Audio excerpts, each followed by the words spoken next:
Welcome back, everyone, to Jerry's Old Guy Review. And I am keeping you guys updated on the Atlas 110 scale FMS rebirth. Let's call it that. It sounds fancy. Really? You would use a different word? You didn't like that word? Okay, well, as usual, in the shop with me is Yowie. You can't necessarily see him. Okay, yep, big pain. I'm ignoring him for a minute. What? What do you want to say? You want to tell people anything? No? Yowie. Yeah, get down. Just a pain. He has been involved in every step of the way. So, to this point, as I've been tearing things down, we have, here's the chassis with some new additions on it. And there you go. Nice and front heavy still. So, all we did here, I spent a total of $4, was build a set of shock mounts for it. And I have my axial shocks on it. What is it? Not want to zoom right. There we go. So I looked at all these different shock mounts. I found some plastic ones, and they were $7 a piece. Well, a pair. So that would have been $14. And I found another whole set from Hot Racing, and they would have been about $25. And then they were aluminum, so I would have had to cut them up anyways. Now, this is something that should be carried in all auto parts stores.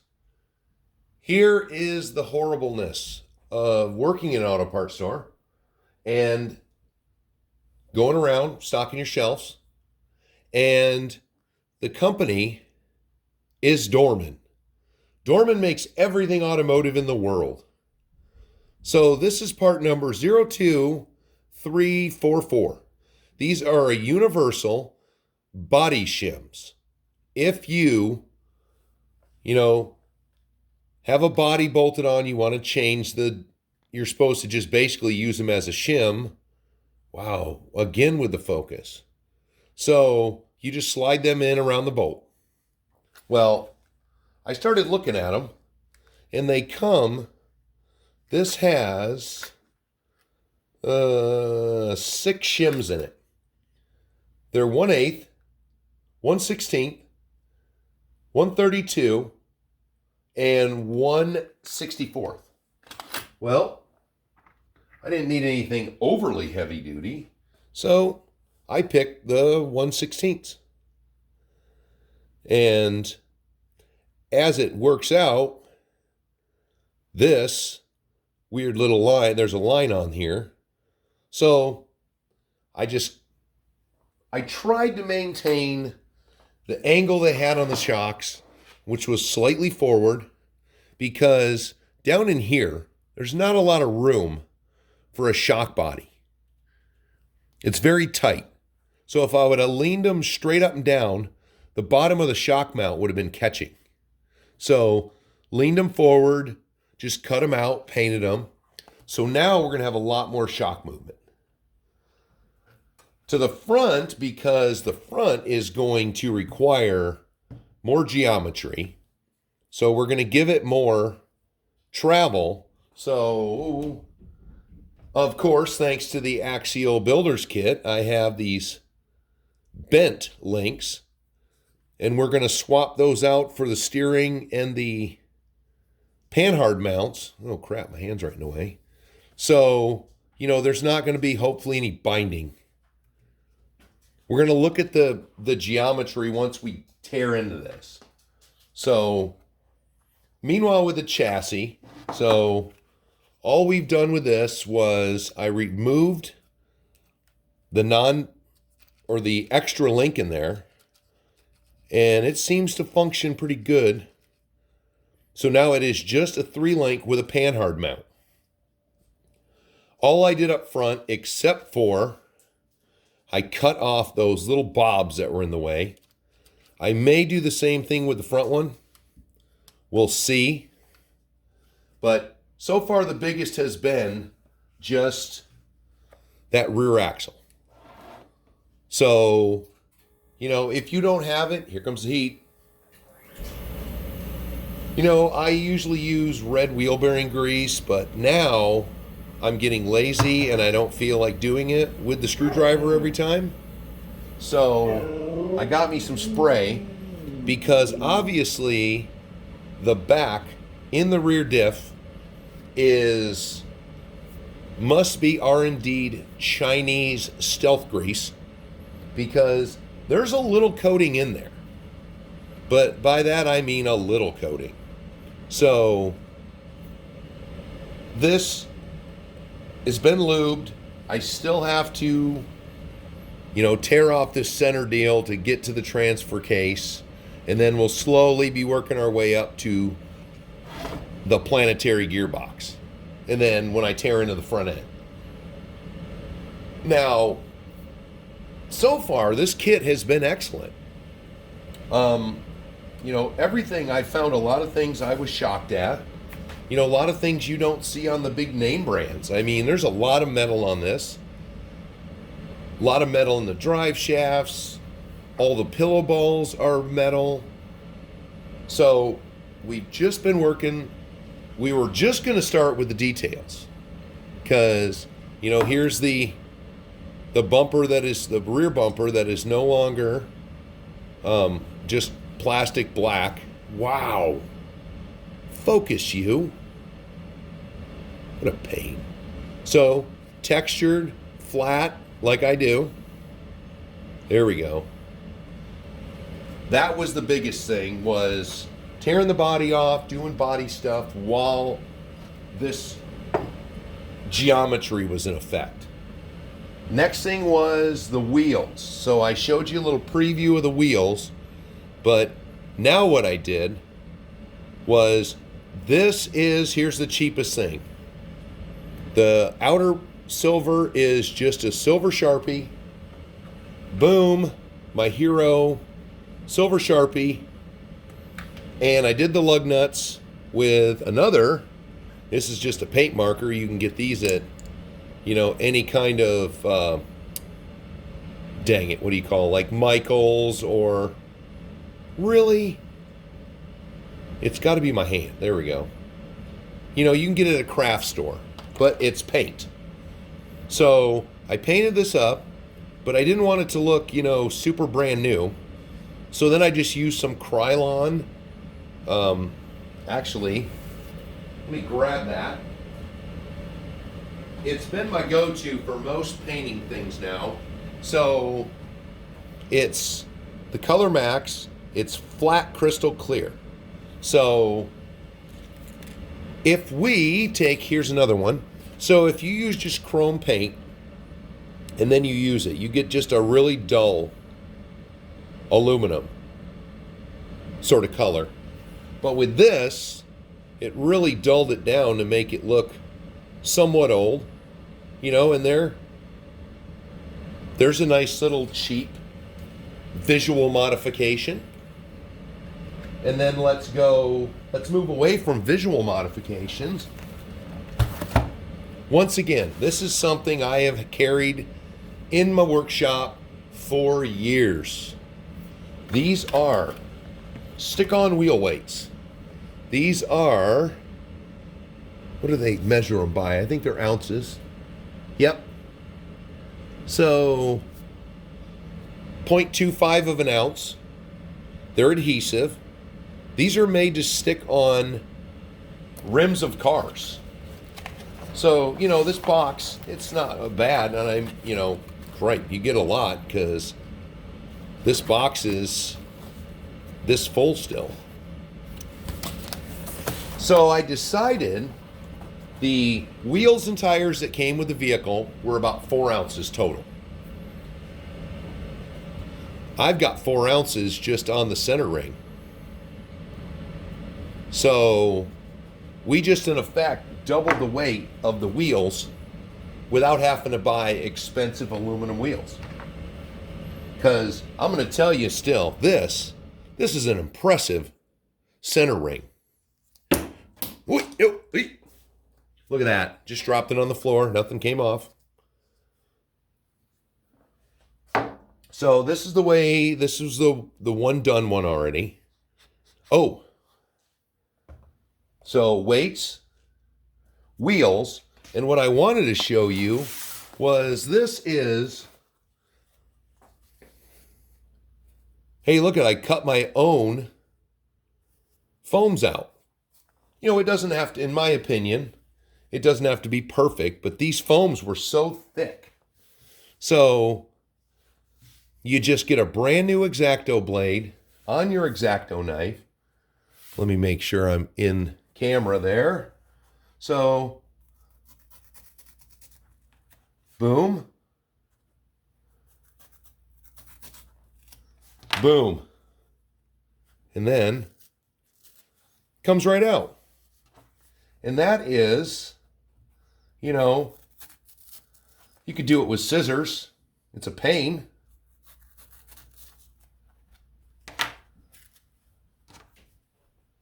Boom. But what I did find with these foams is they're overly thick. But meanwhile, boom. Not beautiful, not perfect, but now a lot more capable than it was. But these things, this one already, these foams, these tires are so beefy. Boom. But I will say, out of beadlocks, these are some of the best that I've ever seen for the ease of putting them together. This wheel, whatever this wheel was designed for, this rim, you know, bada bing, bada boom. The wheel has little grooves in it, and they are only made to go in one way. So, little bit of tire pull, boom. These are about the easiest I have ever seen. And since they only go in the one way, you know, I'm not a big fan of tearing these things apart all the time. But, especially beadlocks. Okay, am I kicking my own butt? There we go. I mean, you could look from the other side, but since these have these little hooks on them, you know, bada bing, bada boom. Yep. So boom, that's ready for screws already. So there's that. And now, boom, there's 2 tires. That one looks a little weird. I might have to, maybe I didn't get it. I didn't get the, that's the thing with putting the wheel weights on it, is it can hang up on the foam a little bit. So, does that look better?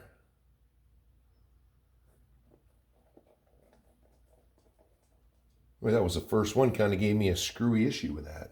Okay. And then, put that little guy right back in there.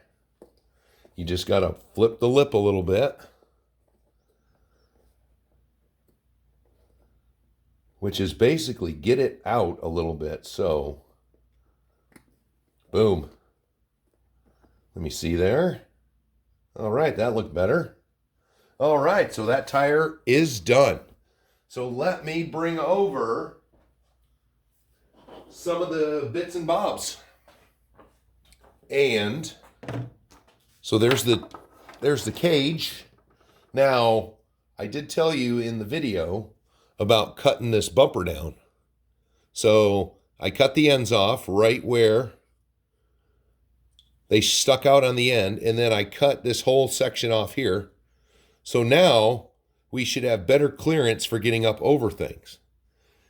And then I don't know about Montana, so I said, what the heck, I'm going to put Montana on there. A little bit of detail. The silver may be a little much, but I did those mirror or the lights with the orange background. The LED light sticks in there so far, it doesn't really reflect it. But hey, there was that. That looks different. Now I tried to do like a rusty kind of look to it. I got a little pinstripe stickers on there. Then I just did these because they were bigger. I just did those. Come on, you sucker. I just did those with a paint marker. And then you can take, this chrome is glued on pretty good. You can take it off. You can try your best to take it off perfectly. I didn't care. I wanted it to look beat up. So I just took a screwdriver and popped it off. It needs a little trimming, but now it's dented and dinged. The whole cage is 3M undercoated. Then, because it gives a kind of a flat look, tried one of those little fire extinguisher things on there. All in all, little bits. I like showing little bits so then you guys can see the process before we get involved. Now this one, I guess I really wanted to make the body different from everyone else's. And I think I've accomplished that. Let's go down a little bit there. And so the blue's nice, but I think a two-tone, blue and green, of course, this just isn't doing it. I used my black pinstripe again, so, the difference between the two wasn't so obnoxious. It's got all the body lines painted. Found a little part of a grill that I put up there. Tried to make it look like a cap from the old one so that you'd be taking it all off instead of just a tiny one. Then did the fenders. That was flat, but man, it just still is shiny. But the color pretty much matches the rest of it. There's the grill. Just did that again with the chrome. And then I used the flat on it. I thought it's kind of neat. Instead of having a Dodge, I put the Atlas on the front instead of on the sides. And then, of course, all the side details are flat blacked. I did that little separation, painted these separate so that the running board is black, flat black. So now basically all the body work is done, except for I got to glue the other piece of diamond plate on here. But the body's done. Today I should be able to get the tires. That's what my goal for the rest of the day. I've done a bunch of stuff today, but my goal is to get the tires done, put them together so I can at least get two on the back and see how it's going to work back there. But now it's tearing into the front end. Well, actually, I'll just keep avoiding it and I'll do the center section first. That way I can pull the transfer case and everything out. But, once again, that is just boring details. So I figured I'd give you an update on what's going on with this. And hopefully, so we got two videos, the part one, the part two. This is the first update video. And then the next one, hopefully, will be together. So let me know. Oh, there it is. There's one thing I forgot. You got to put the reverse lights on the back. All right. So let me know in the comments, everyone. Are you still running it stock? Have you done anything new to it? And I will talk to you on the next one.